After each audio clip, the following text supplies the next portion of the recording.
When Ronald stood alone at his own graduation, abandoned by those he loved, he thought the silence was the worst betrayal he'd ever face, but the message waiting on his phone would unravel a chain of lies, love, and vengeance that would change everything he thought he knew about his family, his past, and himself. The brass fittings caught the afternoon sun like scattered coins across the yacht's pristine deck. Ronald stood near the railing of the Serenity, his hands clasped behind his back, watching his family approach the gangway. The Newport Marina stretched out before them, a forest of masts swaying gently in the May breeze.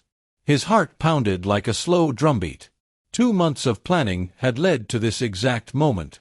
Derek stepped aboard first, his designer loafers clicking against the teak deck. His eyes swept across the yacht's length, taking in the polished chrome, the leather seating arranged beneath the canopy, the sophisticated navigation equipment gleaming in the pilothouse. For a brief moment, Derek's jaw dropped, betraying his surprise. But the familiar smirk returned, sharp and dismissive. "Well, well," Derek muttered, running a manicured hand along the butter-soft leather. "How the hell did you afford this floating palace, Ronald?" Ronald. Not Dad. Not even Ron. Always Ronald. A name delivered with just enough derision to cut. Lindsay followed close behind, clutching her designer handbag like a shield. Her eyes darted around nervously, her cheeks flushing pink. "Dad, please tell me you didn't blow your entire retirement on this." Ronald smiled tightly. He had imagined a different reception. One with surprise, maybe even admiration. Not this awkward mixture of skepticism and embarrassment. "It's beautiful, Mr. Parker," Sarah offered gently, stepping aboard with William beside her. "Thank you for inviting us." Ronald nodded, grateful for the kindness in her voice, but his attention stayed locked on Derek, who was already exploring, his fingers brushing buttons on the control panel. "This navigation system alone costs more than most people make in a year," Derek scoffed. "Jesus, Ronald, what were you thinking? Playing yacht club member at your age?" Ronald kept his expression calm. He had rehearsed this day, practiced what he would say, how he would say it. But now that they were here, nothing was unfolding the way he imagined. Lindsay fidgeted with her purse strap, eyes fixed on the deck. "I thought it would be nice for the family to spend some time together," he said, his voice steady despite the rising tension. "Time together on what?" "Your midlife crisis," Derek quipped, opening a storage compartment like he was inspecting a stranger's car. Ronald drew a slow breath. His fingers curled around the brass railing. "Why don't you all explore below deck?" he offered. "I'll prepare some refreshments." Derek smirked and gestured for Lindsay to follow. "Come on, babe. Let's see what else your dad wasted money on." Their voices drifted up through the hatch as they descended. Ronald stood alone, the breeze tugging at his polo shirt. The harbor glistened beneath the sun, boats bobbing peacefully. His mind drifted to the day he first saw the Serenity. It was March 22nd. He wore his best Navy suit, the one he reserved for formal dinners and funerals. The yacht showroom at Maritime Luxury Yachts gleamed with wealth. Ronald didn't look like their typical customer, but Trevor, the polished young salesman, treated him with respect. He walked Ronald through every inch of the Serenity. "The master cabin features a queen bed and a full bathroom," Trevor explained, his voice smooth and practiced. "The guest cabin has convertible twin bunks. Perfect for family excursions." Ronald nodded. He pictured Lindsay and Derek settling into their private quarters. He envisioned dinners under the stars, music playing, laughter echoing off the water. The yacht was more than a purchase. It was a symbol of hope. He signed the paperwork with a steady hand, the check already prepared. $2.8 million. Money saved carefully over decades. Margaret's life insurance policy had gone untouched until now. What better use than a gift meant to reunite a family? Back in the present, Ronald opened his eyes. The harbor remained unchanged, yet everything felt different. The excitement that once filled him now gave way to something else. Disappointment. A rising chill. Derek's voice echoed again from below deck, this time louder. "Look at this marble countertop. Unbelievable. Your dad's completely lost it." Lindsay laughed nervously. Ronald's chest tightened. Every comment was a knife, slicing through months of anticipation. He turned toward the polished brass compass near the pilothouse, its surface reflecting the afternoon sun. He touched it lightly, grounding himself. Moments later, the family returned above deck. William approached first. "This is truly magnificent, Ronald," he said, his eyes tracing the yacht's elegant lines. "You've chosen something extraordinary." Sarah nodded in agreement. "The woodwork below is stunning. That dining table. Museum quality." Derek's snort cut through the compliments like a blade. "Sure, if you're spending someone else's money. What's this weekend costing you?" $2,000. $3. Ronald's knuckles whitened around the railing. He forced a smile. "Why don't we go below for lunch? I've prepared something special." The main cabin welcomed them with a soft glow. The table was set with bone china, crystal glasses, and silverware that gleamed like treasure. Sarah gasped softly. "Ronald, this is lovely." Lindsay sat gingerly, her eyes scanning the surroundings with unease. Derek headed straight for the bar. "Fully stocked, too. Premium brands." He held up a bottle. "This alone could pay someone's rent." "Derek," William warned. "What?" "I'm just admiring the fantasy. Not everyone gets to play rich grandpa for a weekend." Ronald served the food in silence. Grilled salmon, roasted vegetables, and a chilled white wine selected months in advance. But each plate he set down felt heavier than the last. "This is delicious," William said, attempting to lighten the mood. "Dad always was a good cook," Lindsay added softly. Derek jabbed at his salmon. "Sure, if you've got nothing else to do all day. Retirement's a sweet gig." The fork trembled slightly in Ronald's hand. Decades of hard work, of building businesses from the ground up, now dismissed in a single sentence. His offer of peace turned into fodder for mockery. "Derek," William said again, more firmly, "I'm just stating facts. Someone has to. This entire display, it's irresponsible. What if Dad loses everything trying to impress us?" The room grew quiet. Ronald set his utensils down. "That's enough." Derek blinked. "Excuse me. You will stop this behavior. Immediately."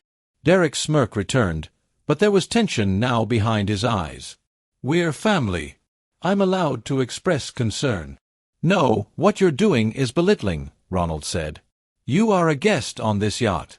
You will show respect or leave." Lindsay gasped. William looked away. Sarah reached for her water glass, her hands shaking. Derek stood abruptly. "Fine. Maybe I will. Air feels a little tight down here." He stomped toward the deck stairs. Before disappearing, he added, "Don't worry about cleaning up. I'm sure the rental company handles that." Silence returned like a blanket. William cleared his throat. "Ronald, I apologize. That was unacceptable." Sarah nodded. "I don't know what's gotten into him." Lindsay said nothing. Her gaze remained on her plate. Ronald stood slowly. "Why don't you enjoy the fresh air? I'll take care of things here." They filed out, leaving him alone. He cleaned in silence, each dish washed with mechanical precision. The rage inside him had shifted. No longer sharp and burning. Now it was focused, cold, deliberate. Derek had just made the gravest mistake of his life. Ronald turned to the window and watched the marina glisten. It was time to teach his son-in-law that appearances could be deceiving, and that the man Derek thought was beneath him had built empires in silence. The storm outside Ronald's villa mirrored the one brewing inside him. Sheets of rain battered the glass windows like the pounding of his thoughts, relentless and disorienting. It had been 3 days since Evelyn had walked out with tears clinging to her lashes like fragile glass, and since then, silence had become Ronald's most persistent companion. His world, once anchored by her laughter and her presence, now seemed to drift in a fog of betrayal and unanswered questions. He sat on the edge of the leather couch, elbows on his knees, hands knotted together. The shadows from the fire flickered across his face, highlighting the tired strain around his eyes. He hadn't slept well. Not since she left. Not since the yacht, that night that had started like a fantasy and spiraled into something so grotesque he didn't know what to believe anymore. Was it betrayal? Was it a misunderstanding? Or worse, was he just another fool caught in the net of his own obsession? Ronald rose and walked to the window. The sea in the distance churned angrily, frothing white against the black horizon. Somewhere out there lay the yacht, still docked, still pristine. He hadn't returned to it. Couldn't. Not yet. He picked up his phone and stared at the last message Evelyn had sent him. No words. Just a picture, a photo of her boarding a plane. Destination unknown. His throat tightened. He hadn't responded. He scrolled through their old photos. Beaches. Smiles. Her hand tangled in his hair. Him lifting her as waves crashed around them. They had a life. A beautiful, if flawed, life. Now it was scattered, fractured by a single night's chaos. He needed answers. The first place to start was Derek. The man had always lingered at the edge of their lives. Evelyn had said he was harmless. Ronald wasn't so sure anymore. That flash of something between them that night, the way Derek had spoken to Evelyn, the barely concealed jealousy. Ronald hadn't imagined it. He changed quickly and drove through the rain-drenched city toward Derek's penthouse. The streets were mostly empty, the storm driving everyone indoors. As he pulled up to the building, he was met by a concierge who immediately recognized him. "Mr. King, Mr. Morgan isn't here," the concierge said politely. "He left 2 nights ago. No forwarding address." "Did he say where he was going?" Ronald asked. "No, sir. But he had a lot of luggage. Looked like an international flight." Ronald's heart sank. Another ghost in the wind. Back in his car, he sat in the driver's seat, unmoving as the rain painted trails across the windshield. He couldn't lose both of them. Not like this. Not without understanding what had happened. He called Malcolm, the security chief of the yacht, a man he trusted. Malcolm picked up on the second ring. "Sir, were you on board the night of the party?" "Yes." Everything seemed normal until after midnight. Then, Malcolm paused. Then it got strange. "How?" Evelyn disappeared below deck with Derek for nearly an hour. When she returned, she looked different. Shaken. Pale. I tried to speak to her, but she brushed me off. Later, I saw her crying near the railing. She didn't want anyone to see. Ronald clenched the steering wheel. "Do you have security footage?" "I can get it, but some feeds were mysteriously deleted. I flagged it when I noticed. Bring me everything you have. Now." "Understood." Ronald drove to his private office downtown where he had high-end video equipment and a private server. Malcolm arrived an hour later with 2 hard drives. They sat in silence as the footage played. Most of it was mundane, laughing guests, dancing, glasses clinking.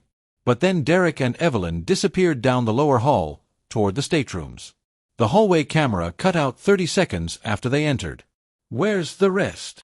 Ronald asked. "Deleted from the server," Malcolm replied. "But the backup drive you installed months ago had fragments." Fragments.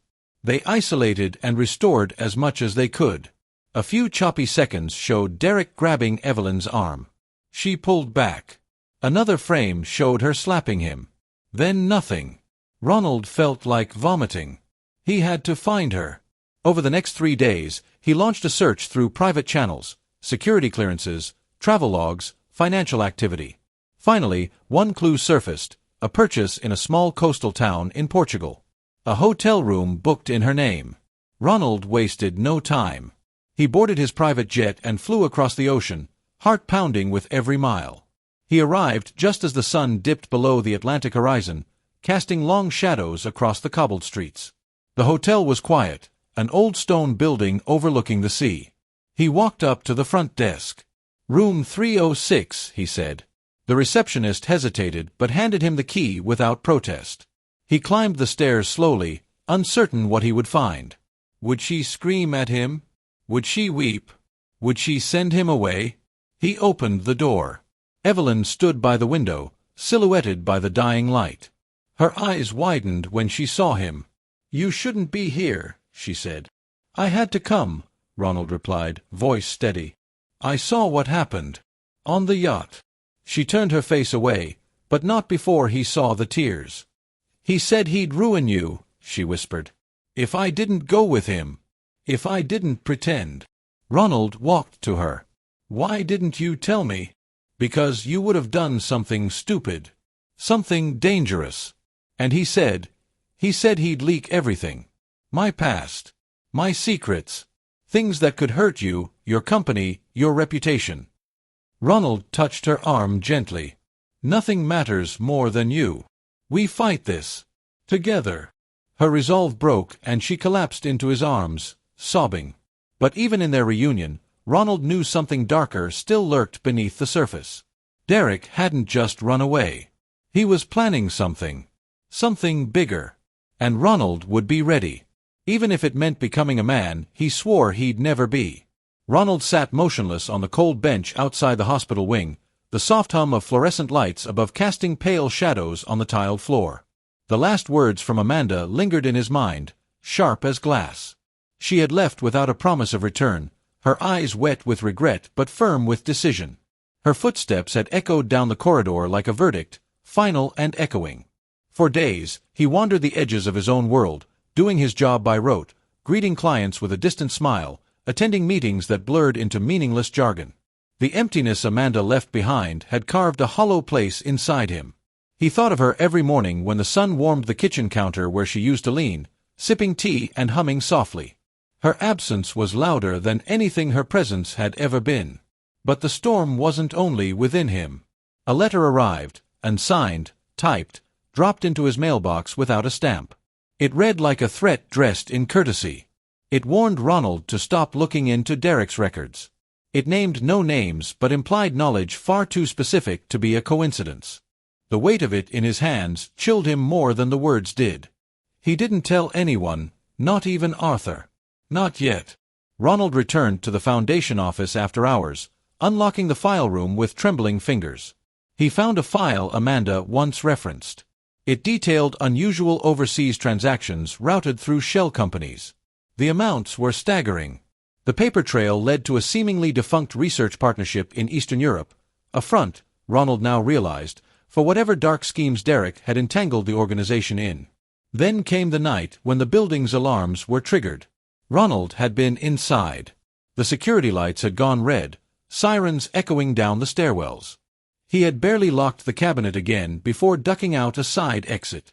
The next morning, a memo circulated. An internal breach had occurred.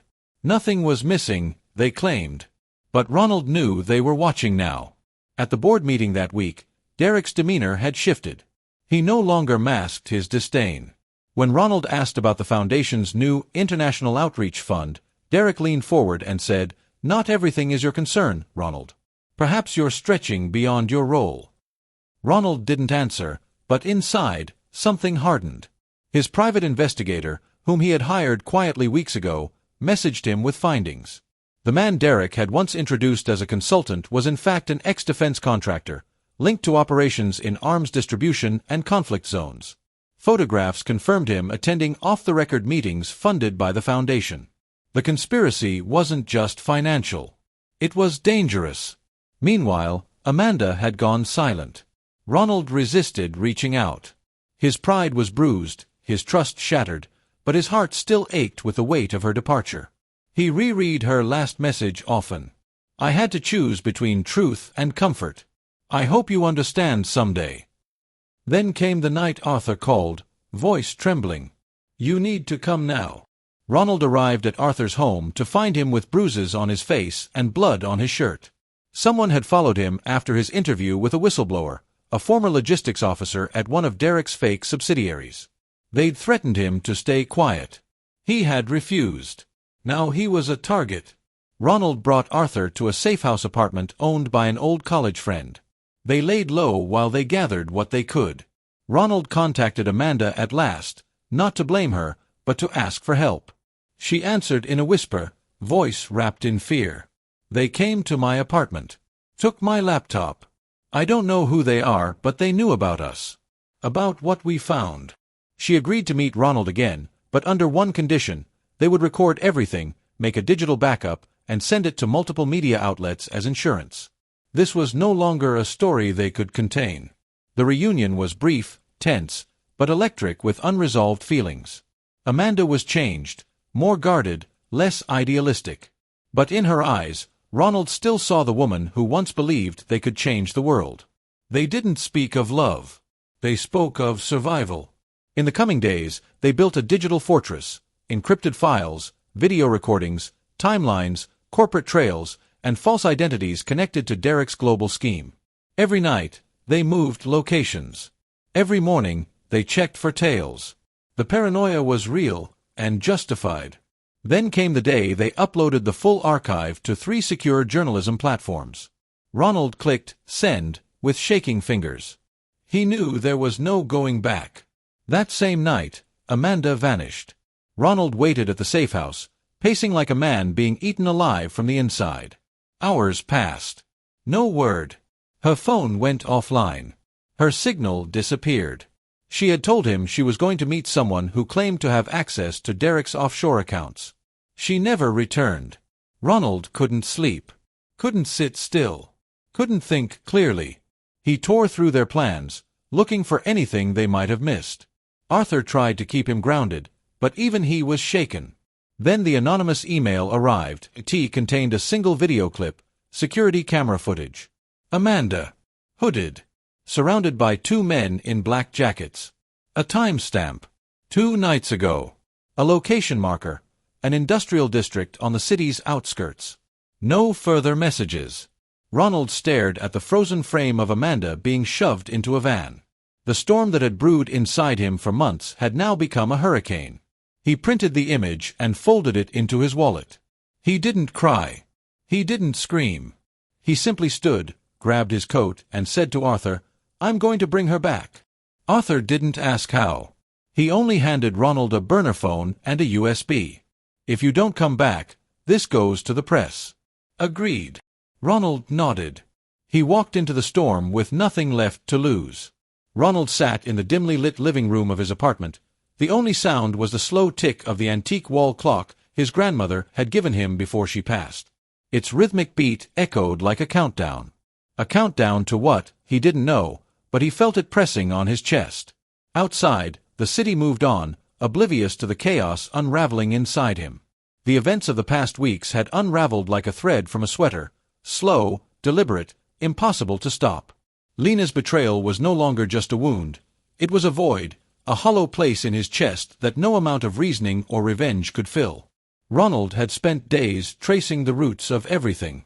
He'd met with Victor, confronted him in a parking garage where shadows blanketed them like accomplices. Victor hadn't denied it. Instead, he offered a grim smile and said, "You were never meant to be part of that world. She made her choice." Ronald hadn't responded. He walked away, fists clenched, heart crumbling. Tonight, though, was different. There was an envelope on his coffee table. No name, just his address scrawled in unfamiliar handwriting. He stared at it for 10 minutes before picking it up, carefully peeling the flap open. Inside were photographs, grainy but clear. Lena, Victor, several others he didn't recognize. Meetings in hotels, whispered conversations, money changing hands. One image showed Lena handing over a folder that Ronald immediately recognized. It was a prototype design from his earlier tech project, one he had kept only on his encrypted server. So they hadn't just taken his heart. They'd taken his ideas, too. That night, he didn't sleep. He dug deeper into the evidence, linked the faces, names, transactions. Every thread led him closer to something far bigger than he had imagined. It wasn't just about infidelity. It was corporate theft. Espionage. Lena was part of something that extended well beyond their ruined relationship. But why had she left that envelope? Why now? The next morning, Ronald returned to the spot where it all began, the abandoned tech lab he used to work from. Dust blanketed the surfaces, memories haunted every corner. He opened his backup drives, searching for anything he might have missed. Then he found it. A voice recording. Dated months ago. Lena's voice. "If anything happens to me, this was never about Ronald. They made me do it. I didn't have a choice. Tell him I never stopped loving him." His hands trembled. Was this a setup? A guilt trap? Or had she truly been caught in something beyond her control? Ronald didn't know what to believe anymore. That evening, a knock at the door startled him. It was Mara, the sister of one of the people in the photographs. You don't know me, but I know what they did to you. And I think we can help each other. She stepped inside and handed him a USB drive. This has everything. Lena tried to expose them. That's why she disappeared. They're planning something bigger. Much bigger. Ronald plugged in the drive, eyes scanning through files, emails, transaction logs, surveillance footage. It painted a picture of a powerful organization with deep roots in tech, politics, and finance. Mara looked at him. You were just collateral damage. But you could be the one to stop them. Ronald's jaw tightened. He had been betrayed. Manipulated. Used. But he wasn't broken. Not yet. He leaned back in his chair, the city's glow flickering in the window behind him.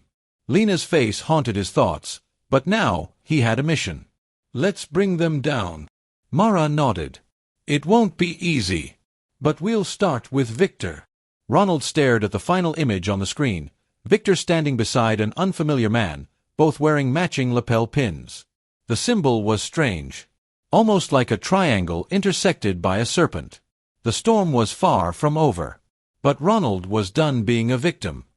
He was ready to become the reckoning. The morning sunlight crept through the blinds of the cabin, warm and indifferent to the storm of secrets about to erupt inside. Ronald stood by the window, watching the lake ripple under the wind's breath. He hadn't slept. Sleep was a stranger now, like peace, like trust. Mila had left the cabin just before dawn, saying she needed space. But Ronald knew.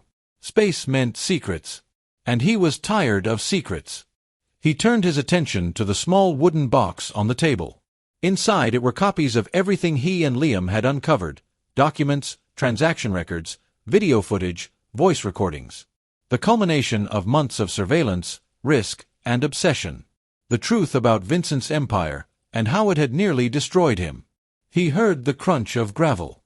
A car pulled into the driveway. Not Mila's. It was Ava. She stepped out of the car, hair tied back, eyes hidden behind dark sunglasses. But she was no longer the reckless girl who had arrived at his doorstep begging for help. She had seen too much, lost too much. You said you had something for me, she said. Ronald nodded and handed her the box. This is everything. She opened it. Her breath caught. It's enough to bring them all down, he said. Vincent. His partners. The shell companies. The cover-ups. Everything. She closed the box slowly. You trust me with this? I'm done fighting ghosts, Ava. You still have a voice in that courtroom. Use it. A long silence passed between them before she whispered, Thank you. He watched her drive away, wondering if he'd just handed away the last piece of himself that still believed in justice. Behind him, the floor creaked. He turned. Mila. She was holding her phone, her face pale. You recorded me, she said quietly. Ronald didn't deny it. You recorded everything. The night I called Vincent. The day I met with him. The conversations I begged you to forget. You never gave me a choice, Ronald said. You kept going back to him. Even after everything. Mila stepped forward. Because I was afraid. I loved you, Ronald. But Vincent, he made sure I knew what would happen if I left. To me. To my father. My brother. You think I wanted this? Ronald's voice cracked. Then why didn't you tell me? Because I saw what it was doing to you. The obsession. The rage. I thought if I could fix it quietly, we could still have something left. Ronald sat down. He was exhausted. There's nothing left. Mila stared at him, eyes shimmering. That's not true. Isn't it? He reached into his jacket, pulled out a small envelope. Inside were 2 passports, 2 tickets, a letter. I was going to ask you to leave with me. Start over. Somewhere they couldn't touch us. She took the envelope. Her hands shook. But now, he said, I'm not sure if it's redemption I want or just escape. She sat beside him, placing her hand on his. Maybe it's both. Suddenly, the cabin's silence shattered with a knock. Then another. Harder. More urgent. Ronald opened the door. Vincent. He wasn't alone. Two men with blank expressions stood behind him. Ronald stepped outside, closing the door behind him. "What do you want?" Vincent smiled. "You already gave it to me." He held up his phone. A live feed. Ava's car. Surrounded by police. She was being dragged out, handcuffed. Ronald's breath hitched. "You." "She never made it to the courthouse," Vincent said calmly. "You should have known. The moment you gave her the evidence, it was over." Ronald lunged. But the men grabbed him, threw him down, pinned him. "You should have stayed out of this," Vincent whispered. "You think you're a hero. But you're just a man who couldn't let go." Behind them, the cabin door opened. Mila stepped out, holding Ronald's phone. She was recording. Vincent froze. "Smile," she said. "You're live. Thousands watching." Vincent turned. Too late. Police sirens echoed in the distance. Mila walked toward him. "Come. Steady. You threatened me. Hurt my family. Used me. But you forgot one thing. I'm not afraid of you anymore." Vincent lunged for her, but the police arrived before he reached her. They pulled him away, kicking, screaming, face twisted in disbelief. As they took him, Ronald sat up, blood on his lip, heart pounding. Mila knelt beside him. "We did it." He looked at her. "You came back. I never left." They sat on the ground, surrounded by the flashing lights, the chaos, and the wreckage of everything they'd survived. Ronald looked up at the stars. For the first time in years, they didn't look like eyes watching him, just lights in the dark. He turned to Mila. "What now?" She smiled faintly. "Now, we finally live." And in that moment, with the world burning around them and the future still uncertain, Ronald allowed himself one thing he had long denied: hope.